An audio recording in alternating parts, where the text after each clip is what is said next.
प्रबल शत्रु हईराण करुँच कि जदि शत्रु हईराण करुँच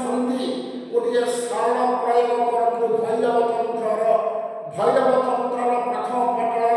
यही सरल प्रयोग अच्छी आगु आदर नियंतु गोटे कला कुकुर जो जगह शोधो ता तलू टे माटी संग्रह कर आनतु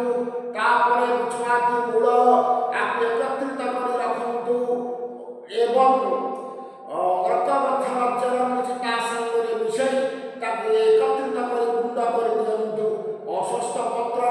गोटे लेखनी साहाय्य शत्रु नाम को लिखि दिंतु गोटे मंत्र पाठ करूँ ओम क्रीम क्रीम अमुक अमुक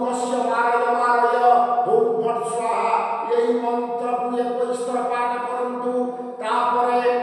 उक्त द्रव्य गुंड कर अस्वस्थ पत्र को गुड़े रखु लाल कपड़ा दिहरे अस्वस्थ गछ गुड़े पोति दिंतु देखिए 7 दिन भितर ये शत्रु सब दूरे